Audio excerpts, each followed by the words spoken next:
Welcome to the Prophecy Update Part 2. Okay, we got a couple of articles to cover here, but one of the things I did want to hit was that Iceland volcano that erupted recently.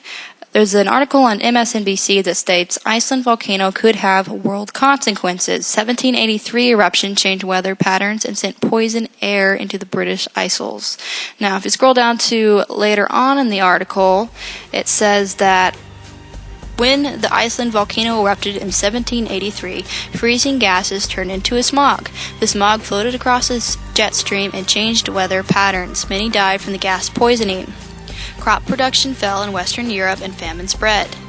In the winter of 1784, which is 1 year after the volcano erupted, was recorded to be the longest and coldest on record in North America. New England reported below zero temperatures, and the Mississippi River even reportedly froze in New Orleans. So basically, as the title said, when this volcano went off, it caused world consequences. So keep an eye on this volcano and its neighboring volcanoes, because if this thing does go, it's going to affect us all.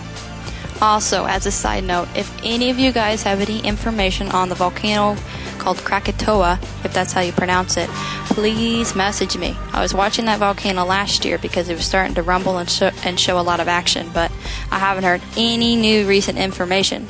If that thing goes, our whole world will dramatically change 100 times more so than this Iceland volcano that we're seeing right now. So if any of you have any information, please let me know. Isaiah 17 verse 1 says, "Behold, Damascus is taken away from being a city and shall be a ruinous heap." Alright, now there's an article that was posted back in February, and it says, Syria warns, next war will be ruinous. Very ironic, don't you think? Talk about reaping what you sow. Syria foreign minister warned Israel earlier this month that any new world war will reach Israel's cities. Anyways, I just thought that was some irony there for you. Okay, I just found this article kind of interesting because he wants to return the role of Jerusalem to the center of the world. And I thought this is definitely a showing of the times we are in, because this man is saying that he wants Israel to be the center of the world.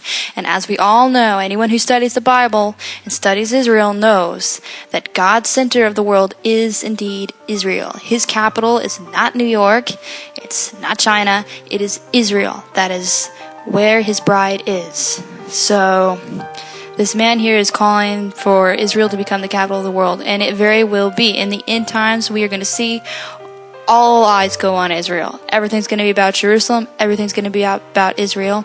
And every day, we get closer and closer to that actually happening. So, I thought that was interesting. Okay, everybody, now on to the sacrifice update with Israel. Okay, I have an article that I'm going to read to you really quick. IsraelIn.com. The Supreme Court has rejected a petition requesting that Jews be able to offer the Passover sacrifice this coming Monday. Tuesday evening, a rally demanding for freedom of Jewish worship on the Temple Mount was held in downtown Jerusalem. The organizers also demanded to be allowed to celebrate the coming Passover holiday on the site of the Holy Temple.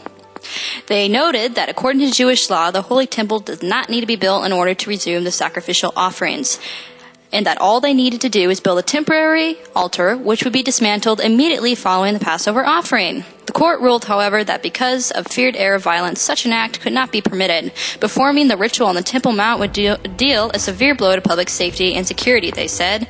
The sacrifice would be dangerous, particularly at the current time. Like I said, these things have a lot of hit and misses before they actually hit the target dead on the nose. But I am sure there are a lot of angry Jews right now. I mean, the difference between this year and last year is that they have every single thing they need to do the sacrifices. This is the first year that I know of, I could be wrong, but I think it's the first year that I know of where they have every single thing in place. They got the priests trained, they got the garments ready, they got the altar built, they got every single thing they need to start the sacrifices this year. So with that being said, I am sure that they are very, very upset to hear this news that the Supreme Court won't let them do their sacrifices. So I would be surprised if there was not some violent outbursts on the Temple Mount area and in Jerusalem itself. So keep an eye out for that. Okay, also, as you guys know, Obama met with Netanyahu.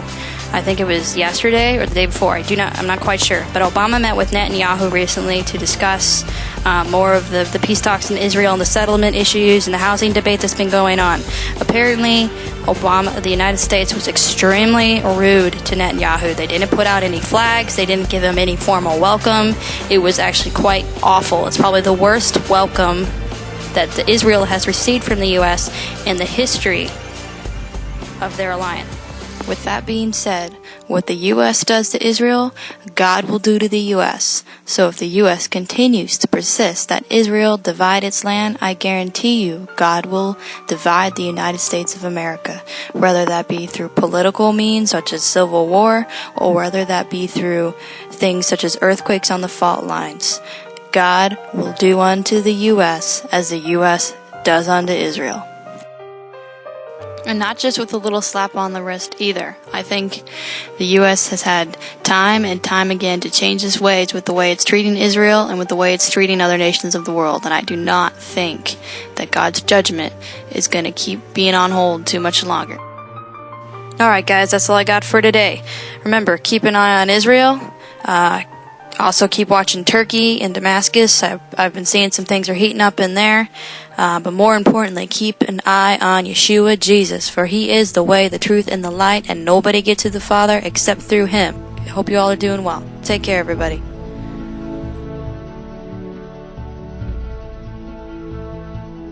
We might not know all the history that happened yesterday, and we might not know all the stuff that's happening today, and we may never know what's going to happen tomorrow. But the one thing that we do know, the one thing that we for sure know, the one thing that we 100% know is that Yeshua is the way.